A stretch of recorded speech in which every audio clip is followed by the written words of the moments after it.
আমি 17 নং গুলারি মন্ডল সভাপতি শ্রীরামকৃষ্ণ সাহা। আমি আজ থেকে 2-3 দিন আগে আমার সোশ্যাল মিডিয়া এবং পত্রিকাতে আমরা দেখতে পেয়েছি আমার বিরুদ্ধে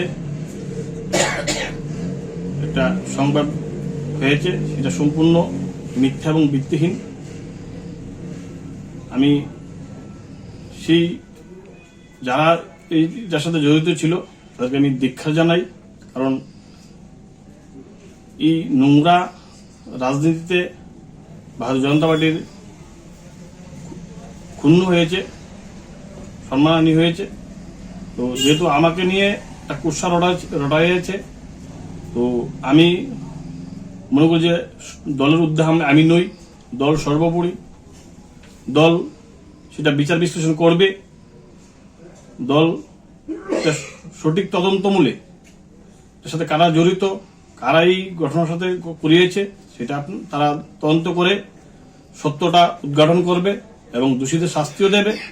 এবং পাশাপাশি আমি আমার যে প্রায় 3 বছর হয়েছে আমার মন্ডল সভাপতি, এর আগে 2014 সাল থেকে আমি ভারতীয় জনতা পার্টির সাথে যুক্ত, নিষ্ঠার সাথে এতদিন কাজ করে এসেছি। দল যে সময় যে দায়িত্ব দিয়েছে সেটা আমি করেছি, আজও করছি, আগামী দিনেও দল যে দায়িত্ব সেটা করব।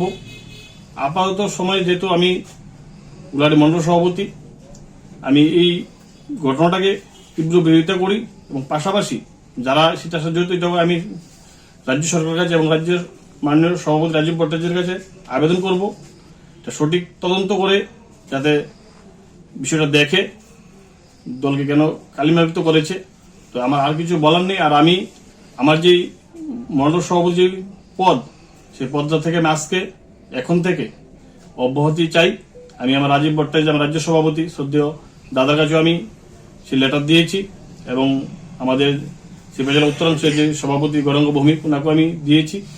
ওনারা দেখবেন বিষয়টা এবং আমি আমার আজ থেকে আমার পদ থেকে পদত্যাগ করলাম।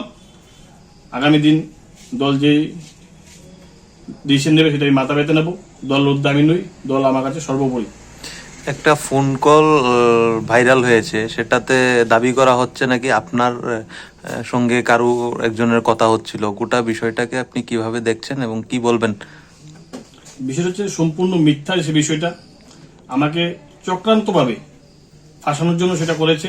সেটা আমার বয়স নয়, অন্য কোনো বয়স বা অন্য কিছু করে সেটা আমাকে কালিমালিপ্ত করেছে।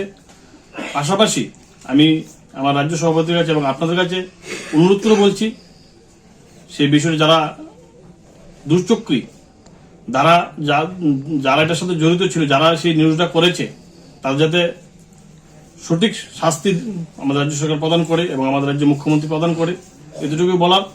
আমি যদি 2014 সাল থেকে নিঃস্বার্থে কাজ করে যাচ্ছি, আগামী দিনেও করব, দলের ঊর্ধ্বে আমি নেই, কিন্তু যারা এটার সাথে জড়িত তাদেরকে যাতে উপযুক্ত শাস্তি প্রদান করে আমি আমার সভাপতির কাছে অনুরোধ করে বলছি। চক্রান্ত বা ষড়যন্ত্র আপনি যেটা বলছেন, এটা কারা করেছে? দলের কেউ না বিরোধীরা? এটা বলতে আমি সঠিক বলতে পারছি না, কারণ যেহেতু রাজ্য কমিটির আমি রাজ্য সভাপতি বলেছি, ওনারা তদন্ত করবেন, করে দেখবেন যে কারা করছেন। দলেরও হতে পারে, দলের বাইরেও হতে পারে, সেটা আমি জানা নেই, কিন্তু সেটা রাজ্য সভাপতি বিচার বিশ্লেষণ করে দেখবে কারা করে, তারা তদন্ত করছে। তার তদন্ত করলে যেটা বাইরে আসবে সেটা আপনারা পরবর্তী সময় দেখতে পাবেন। কোনো আইনি পদক্ষেপ নেবেন? আমি আইনি পদক্ষেপ তো নেওয়ার এখন কোনো পরিকল্পনা নেই, কিন্তু নিতেও পারি, কিন্তু এখন আমার কোনো আপাতত পরিকল্পনা নেই। আপনারা দেখেছেন আরেকটা বিষয়, সেটা পরের দিন আরেকটা নিউজ ভাইরাল হয়েছে, যাকে নিয়ে কুৎসাটা রটিয়েছিল আমার সাথে, সে কিন্তু উনি এবং ওনার মা বিবৃতি দিয়েছেন, পত্রিকাতেও বেরিয়েছে, এটা সম্পূর্ণ মিথ্যা। কার কার নামও বলেছে এটা আপনারা দেখেছেন, আপনারা অবগত আছেন। সেটা আমার রাজ্য সভাপতি দেখবেন, তারা দেখবেন যে সম্পূর্ণ মিথ্যা। ওরা যে বিবৃতিটা আপনারা দেখবেন, ওই বিবৃতিটাও আমার রাজ্য সভাপতি দেখেছে বা তারাও এটা গোচরে আছে। আমি বারবারই বলেছিলাম যে গোলাঘাটি বিধানসভার মধ্যে কিছু দুষ্ট লোক রয়েছে, তাদেরকে আমি কয়েকবার সাবধান করেছি, কিন্তু তাদের এই কাজকর্মকে আমি সহযোগিতা না করাতে আমার পিছনে লেগে আমাকে চক্রান্তমূলকভাবে ফাঁসিয়েছে।